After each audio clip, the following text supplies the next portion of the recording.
Hello students, welcome to my YouTube channel Maths Teacher BKJ. Students, Assam सेवा board का online classes for class 10 mathematics साथ में class 9 का mathematics का complete online course का benefit आप लोग यहाँ से उठा सकते हैं। बेनिफिट उठाने के लिए आप लोग को क्या करना है, आप लोग को सब्सक्राइब करना है, शेयर करना है, लाइक करना है, साथ में बेल आइकन दबाना मत भूलिए ताकि आपको टाइम टू टाइम अपडेट मिलती रहे। आज हम लोग chapter 3 pair of linear equation in two variables करेंगे। ठीक है, ये pair of linear equation in two variables है क्या, इसके बारे में थोड़ा कुछ जान लेते हैं। एक्सरसाइज शुरू होने से पहले इंट्रोडक्शन है। ठीक है, देखो chapter 3 pair of linear equation in two variables. Example पे सपोज एग्जाम्पल एक दे दिया 2x + 3y = 5। इसको हम ऐसे भी लिख सकते हैं, ऐसे भी लिख सकते हैं, कोई प्रॉब्लम नहीं। हम लोग को पता है ये वाला जो टर्म लास्ट टर्म जो है वो कांस्टेंट टर्म है, y जो है वेरिएबल्स है, 2 जो है y के में 3a, x के में 2a, इसको क्या कहते हैं, कोएफिशिएंट। ठीक है, कोएफिशिएंट। यहाँ पे देखो पॉलिनोमियल्स में हम लोग क्या करते थे, एक ही वेरिएबल में होता था, जनरल इक्वेशन बनता था। कोई भी इक्वेशन जो एक ही वेरिएबल में बनता था, x है तो x, y है तो y, c है तो c। सपोज यहाँ पे x x x ऐसा करके होता था। अब यहाँ पे देखो x और y, ये है आपका दो वेरिएबल्स में। अब pair of linear equation, pair मतलब दो इक्वेशन, दो लीनियर इक्वेशन की बात कर रहे हैं। ये वाला इक्वेशन एक और ये वाला इक्वेशन है, ये दो इक्वेशन से बनता है पेयर, है कि नहीं। Pair of linear equation example के तौर पे से बताया आप लोगों को समझने के लिए। यहाँ पे 2 वेरिएबल्स हो गया और एक और ये दोनों मिलके पेयर बन गया, तो ये हो गया आपका pair of linear equation in 2 variables. ठीक है, कोएफिशिएंट क्या है, वेरिएबल क्या है, डिग्री क्या है, कांस्टेंट टर्म क्या है, ये सब पॉलिनोमियल्स में आप लोग सीख चुके हैं। अब हम लोग एक्सरसाइज करके देखते हैं। देखो स्टूडेंट्स, एक्सरसाइज 3.1 में क्या कह रहा है, Rahim tells his daughter 7 years ago I was 7 times as old as you were. Then also 3 years from now I shall be 3 times as old as you will be. Isn't that interesting? Represent this situation algebraically and graphically. अब question क्या कह रहा है, देखो रहीम ने अपना daughter से कहा कि 7 साल पहले मैं तुमसे 7 गुना बड़ा था, 7 गुना, और 3 साल के बाद 3 years from now बोला, 3 years later को बोल रहा है। 3 years from now मतलब 3 साल के बाद मैं तुमसे 3 गुना बड़ा होगा। ये इंटरेस्ट नहीं है पूछ रहा है, तो इसको क्या करना है, आपको रिप्रेजेंट करना है कि अलजेब्रिकली और ग्राफिकली। अलजेब्रिकली में दिखाना है और ग्राफिकली में दिखाना है। ठीक है, अब ये चीज़ को हम लोग इक्वेशन बनाएंगे, इसको प्लॉट करेंगे कैसा करते हैं, फिर उसके बाद उसको हम लोग ग्राफिकली में भी रिप्रेजेंट करके देखते हैं। क्वेश्चन नंबर 1 में जब भी एज का मामला आएगा क्वेश्चन में, तो याद रखना पहले प्रेजेंट एज जो है, कोई भी क्वेश्चन अगर एज का कोई भी क्वेश्चन आएगा तो याद रखना कि सबसे पहले हम लोग को लेट लेके प्रेजेंट एज को लेट लेना है। ठीक है, लेट द प्रेजेंट ऑफ रहीम का क्या है, एक्स मान लिया, और रहीम्स डॉटर जो है उसका क्या मान लिया, वाई मान लिया। अब देखो अलजेब्रिकली और ग्राफिकली करने के लिए कहा, पहले अलजेब्रिकली करेंगे। अकॉर्डिंग टू क्वेश्चन ने क्या कहा, 7 years ago, 7 साल पहले, तो उसका प्रेजेंट एज क्या है, एक्स है रहीम का, और उसका डॉटर का क्या है, वाई है। 7 साल पहले मतलब x - 7, 7 साल पहले, तो 7 साल पहले तो डॉटर का भी प्रेजेंट एज तो अभी y है, तो 7 साल पहले होगा तो y - 7 है ना। ये जो है 7 गुना बड़ा है बोला उसके डॉटर से, तो ये दोनों, ये तो 7 गुना पहले से बड़ा है, तो 7 गुना बड़ा है, तो ये दोनों को इक्वल आने के लिए 7 तो किधर होगा, इधर आएगा, 7 तो इधर आएगा, 7 जो है इधर आएगा, तो दोनों इक्वल हो जाएगा। ये तो पहले से 7 गुना बड़ा है ना, ये तो 7 गुना छोटा है, तो 7 गुना बड़ा है मतलब 7 डॉटर से 7 गुना बड़ा है, तो 7 गुना दोनों को इक्वल आने के लिए दोनों 7 तो इधर एक हो जाएगा, ये तो 7 गुना ऑलरेडी बड़ा है। अब इस इक्वेशन को बनाते हैं, x - 7, 7y ब्रैकेट खोल देंगे तो 7y - 7 7 49। ठीक है, एक्स माइनस सेवन, अब ये इस तरफ लेके आएंगे। चलो x minus seven equal x minus seven, ये माइनस प्लस है, ये माइनस वाई प्लस जो है इधर आ जाएगा प्लस 49, जो इधर आएगा माइनस 49 इस तरफ आएगा तो क्या होगा प्लस 49 इक्वल टू 0। ये इक्वेशन बन गया। अब ये इक्वेशन का एक्स हो गया, ये माइनस 7 और प्लस 49 को माइनस कर देंगे तो कितना होगा 42 माइनस 7 वाई इधर होगा। ये यहाँ से एक इक्वेशन बन गया। फिर कहा कि 3 years फ्रॉम नाउ या 3 years लेटर, उसके बाद 3 years अभी आया नहीं, आएगा तो ऐड होगा ना, प्रेजेंट ऐसे तो अभी आने वाला है तो ऐड होगा 3 years। तो x plus 3 y plus 3, father का भी रहीम का भी, रहीम डॉटर का भी same, x plus 3 y plus 3, और क्या कहा 3 गुना बड़ा होगा, 3 टाइम्स बड़ा होगा, 3 टाइम्स बड़ा होगा, मतलब रहीम जो है अपने डॉटर से 3 टाइम्स ज़्यादा बड़ा होगा। तो 3 टाइम्स दोनों के इक्वल आने के लिए 3 कहाँ पे आएंगे, यहाँ पे आएगा। अब दोनों इक्वल हो गए। अब देखो x प्लस 3, अभी ब्रैकेट खोल देंगे सेम ऊपर में जैसे किया था 3y 3 से 9 हो गया। x प्लस 3 माइनस इसको इस तरफ लेकर था माइनस 3y प्लस 9 को इस तरफ लेकर था माइनस 9 इक्वल टू 0। अब ये क्वेश्चन देखो x माइनस 3y माइनस ये माइनस प्लस को कर देंगे तो माइनस बड़ा है, माइनस 9 प्लस 3 अगर माइनस कर दिया तो 6 इक्वल टू 0। दो इक्वेशन बन गए। अब ये जो है ग्राफिकल अलजेब्रिक के लिए हम लोग यहाँ पे इक्वेशन बना लिया। अब इसको हम लोग ग्राफिकली रिप्रेजेंट करके देखते हैं। ग्राफिकली रिप्रेजेंट करने के लिए पहले हम ये वाला इक्वेशन को देखेंगे, फिर उसके बाद दूसरा इक्वेशन। पहले ये वाला इक्वेशन को क्या है, from equation 1 x minus 7y plus 42 equal to 0, ये वाला इक्वेशन है। इसको देखो, इफ़ एक्स, वही इक्वेशन को इफ़ एक्स को अगर हम एक्स को 0 मान लेता है, ये टेबल बनाया है ठीक है इक्वेशन 1 का, एक्स को अगर 0 मान लेते हैं तो इक्वेशन कैसा बन जाएगा, एक्स का रिप्लेस एक्स में हम लोग क्या डाल देंगे 0 डाल देंगे, minus 7y plus 42 equal to 0। Minus 7y इस तरफ रहेगा प्लस 42 सब जाएगा तो माइनस 42, वाई अगर निकालना है तो माइनस 42 बाई माइनस 7, तो माइनस माइनस कर दिया 42 और 7 डिवाइड करें तो 6 मिलेगा, तो वाई हमको क्या मिल गया 6। जब हम एक्स को 0 माना था वाई क्या मिला हमको 6, ये हो गया एक। और फिर दूसरा, अगर हम एक्स को 7 मान लेते हैं, एक्स को अगर देखो जितना भी हो सके ग्राफ के अंदर में अगर 1 से लेकर 10 तक का डिजिट में है तो बेहतर है कि 1 से लेकर 10 तक का डिजिट में आप लोग ग्राफ को बनाएं।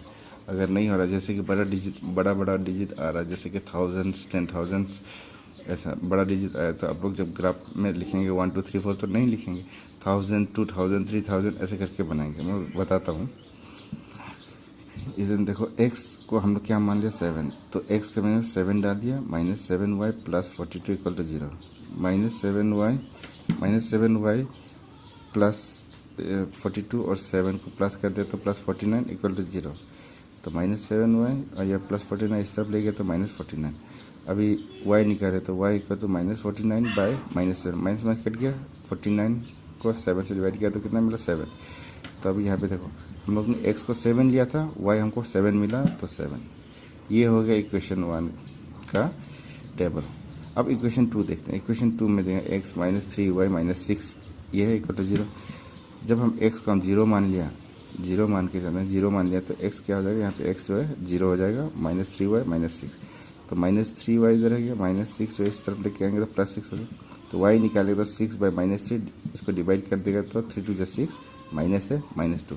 जब हम लोग यहाँ पे x को 0 माना था, यहाँ पे x को 0 माना था तो हम लोग को y में क्या मिला माइनस 2, ठीक है।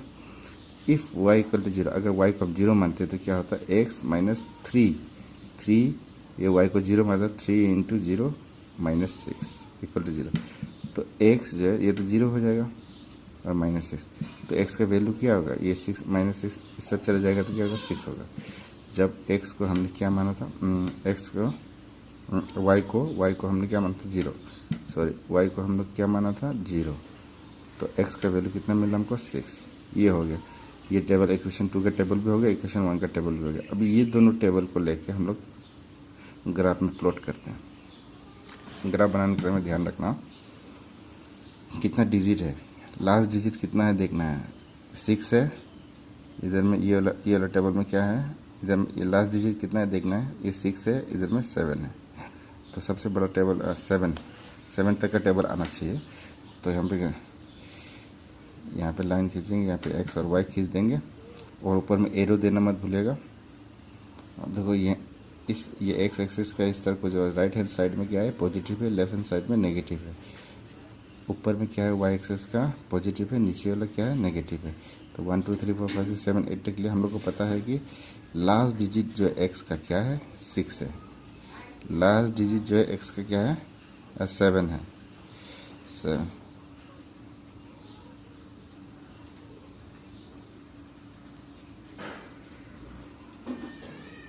एकदम 7 है, लास्ट डिजिट जो है 7 है।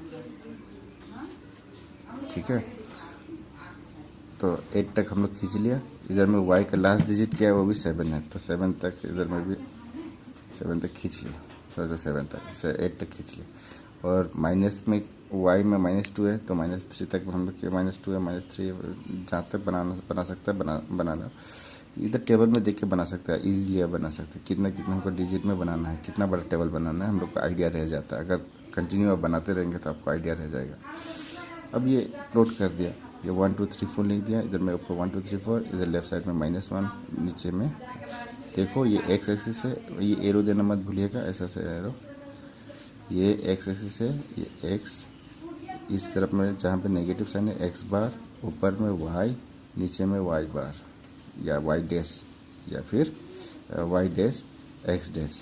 ठीक है, इस तरफ में एक्स जहाँ पे पॉजिटिव है, नेगेटिव में एक्स डैश, पॉजिटिव वाई जो वाई एक्सिस का वाई जो पॉजिटिव जहाँ पे है उसको वाई, नेगेटिव वाला में वाई डैश। ठीक है, अब इसको प्लॉट करेंगे। पहले वाला इक्वेशन में देखते हैं। पहले वाले इक्वेशन में x 0 है y 6 है, x 0 है y 6 है, यहाँ पे आ गया x 0 y 6। फिर दूसरा में क्या दिया x 7 है y 7 है, x 7 तो 1 2 3 4 5 6 7, y भी देखिए 7, x 7 y 7 यहाँ पे आता है अपन x 7 y 7 लिखना है ऐसा। हाँ, ये बहुत ज़रूरी है, लिखना पड़ेगा आपको। जब आप बनाएंगे ग्राफ में ये सब लिखना है, जैसे मैंने लिखा है सेम वैसे लिखना है। ये हो गया। अब दूसरा वाला इक्वेशन को देखते हैं। x 0 है तो y क्या -2, x 0 है तो y -2 -1 -3, y नीचे है ना माइनस करें तो y से इधर आ गया। जब x 6 है 6 हो गया तो y क्या है 0 0 होगा तो यहीं पर ही आएगा पॉइंट, है ना। अब ये दोनों को खींच लेंगे, ये वाला लाइन ऊपर वाला इसको खींच देंगे, जोड़ देंगे दो लाइन को, एरो दे दीजिएगा। ये नीचे वाला लाइन को भी जोड़ देंगे, एरो दे दीजिए। ये बन गया आपका ग्राफिकली रिप्रेजेंटेशन। याद रखना स्केल जो हम स्केल लिया है, स्केल को सेंटीमीटर मीटर ऐसा कुछ नहीं लिया है, तो इसको यूनिट करके बताइए, कुछ भी हो सकता है। स्केल को जो एक यूनिट करके लिया है in both the axis. Both the axis मतलब एक्स एक्सिस और वाई एक्सिस को होता है एक्सेस मतलब दोनों का एक्स एक्सिस हो गया और वाई एक्सिस दोनों को मिला के एक्सेस होता है। ठीक है, ऐसा करके इसको प्लॉट किया जाता है। अभी क्वेश्चन नंबर 2 भी देखते हैं, उसमें भी ऐसे ही है, मगर ग्राफिकली प्लॉट आप लोग को करना है। मैं आपको क्या बोलते हैं अलजेब्रिकली करके लिख देता हूँ। ग्राफिकली आप लोग खुद घर में कीजिएगा, ट्राई कीजिएगा। और आप लोग को ऐसा ग्राफिकली में टेबल बनाना है, उसके बाद में ग्राफ प्लॉट करना है। और अलजेब्रिकली मैं करके देता हूँ। अब वो अलजेब्रिकली इक्वेशन बना देता हूँ, इक्वेशन को देख के आप लोग ग्राफिकली बना देना। अब देखते हैं question number 2। The coach of a cricket team buys 3 bats and 6 ball. Coach जो है क्रिकेट टीम का, उसने क्या किया 3 बैट और 6 बॉल खरीदा। ऑफ रुपीज़ कितना पैसा में 3900 में। लेटर बाद में फिर by the another bat and 3 ball. Another मतलब एक बैट खरीदा फिर 3 बॉल खरीदा ऑफ द सेम काइंड। वैसे ही कितना रुपये में खरीदा 1300 में खरीदा। ये वाला सिचुएशन जो है इसको अलजेब्रिक और ग्राफिकली में दिखाने के लिए कहा है। चलो देखते हैं इसको भी। देखो क्वेश्चन नंबर 2। तो सबसे पहले हम लोग को एक बेड का कॉस्ट कितना है मुझे पता नहीं, बॉल का कितना है पता नहीं। इसको लेट कर लेंगे। Let the cost of 1 bat be rupees x and ball be rupees y. X y algebraic के लिए में देखते हैं। बोला कि 3 बेड और 6 बॉल खरीदा तो कितना मिला, कितने रुपए में 3900 में। ये क्वेश्चन एक बन गया। वैसे ही फिर बाद में उसने क्या खरीदा, एक बेड और 3 बॉल खरीदा तो कितना में खरीदा 1300 में खरीदा। तो ये हो गया इक्वेशन 1 और 2। ग्राफिकली ये आप लोग को रिप्रेजेंट करना है ये दोनों इक्वेशन है। ठीक है, ये आप लोग का होमवर्क है। इक्वेशन तो मैं बना दिया, ग्राफिकली आप लोग को रिप्रेजेंट करना। अब देखते हैं क्वेश्चन नंबर 3। क्वेश्चन नंबर 3 में क्या कह रहा है। The the cost of 2 kg of apples and 1 kg of grapes on a day was found to be ₹160। देखो 2 kg एप्पल और 1 kg ग्रेप्स का अंगूर का कितना रुपये लिया था उसने 160। फिर बाद में 1 महीने के बाद में फिर 4 kg एप्पल और 2 kg ग्रेप्स का कितना लिया उसने 300 रुपये। अब ये चीज़ जो है ये सिचुएशन को आपको अलजेब्रिकली और ग्राफिकली दिखाना है। चलो देखते हैं इसको। ऐसे में ठीक हम लोग को पता नहीं है कि एक्चुअल कॉस्ट एक एप्पल का और या फिर एक ग्रेप्स का कितना रुपये हम लोग को पता नहीं है, इसलिए हम लोग लेट करके लेंगे। Let the cost of 1 kg Apple का कितना करके लिया ₹X और 1 kg ग्रेप्स का कितना करके लिया ₹5। हम लोग को पता नहीं है ना, ये तो 1 kg का कितना और टोटल अमाउंट लिखा है। तो अलजेब्रिकली करके देखते हैं। अकॉर्डिंग टू क्वेश्चन देखो 2x मतलब 2 kg एप्पल का और क्या बोला 1 kg ग्रेप्स का, दोनों खरीदे कितने रुपए में 160 में। यहाँ से तो इक्वेशन बन गया ये। फिर बाद में क्या कहा उसने 4 kg एप्पल लिया फिर 2 किलो ग्रेप्स, ये दोनों कितना में खरीदा उसने 300 में। तो यहाँ से भी और एक इक्वेशन बन गया। अब इक्वेशन तो बन गया, ये अलजेब्रिकली तो हो गया। यहाँ इस इक्वेशन को लेके आपको ग्राफिकली में दिखाना है। ग्राफिकली जब करेंगे इक्वेशन 1 का पहले कीजिए, उसके बाद में प्लॉट कीजिए, टेबल बनाइए, टेबल बना के फिर इक्वेशन 2 को कीजिए, फिर टेबल बनाइए, टेबल बना के 2 करने से भी हो चलेगा। ये 3 करना चाहता है तो 3 भी बना सकते हैं, 2 करना है तो 2 भी कर सकते हैं। ये बनाने के बाद में आपको नीट एंड क्लीन ग्राफ में आपको बना के दिखाना है। या ग्राफ नहीं है प्लेन पेपर में होने से भी अच्छी तरह से कितना स्केल में लेना है और एरो कहाँ खींचना है, x dash y dash 0 centre point, वो सब आपको जहाँ पे इंटरसेक्टिंग पॉइंट है दोनों के बीच का जो परपेंडिकुलर इंटरसेक्टिंग हो रहा है तो वहाँ पे 0 लिखना है। ये सब आपको अच्छी तरह से प्लॉट करना है। देखो यहाँ पे ग्राफ में और एक चीज़ है, ग्राफ में ये वाला इक्वेशन कौन सा, ये वाला जो है ये वाला लाइन जो बनाया है एक इक्वेशन बनाया, ये कौन सा इक्वेशन है वो लिखना है। इक्वेशन नंबर 1 है, यहाँ से एक ये वाला लाइन जो बना है कौन सा इक्वेशन बना है, ये इक्वेशन नंबर 2 है। ये याद रखना है आप लोग का, ये इक्वेशन भी लिखना है, ठीक है। ऐसे ही करके हम लोग का क्वेश्चन नंबर 3 भी ख़त्म हो जाता है। Thank you. आप लोग कोशिश के प्रैक्टिस कीजिए घर में। Thank you.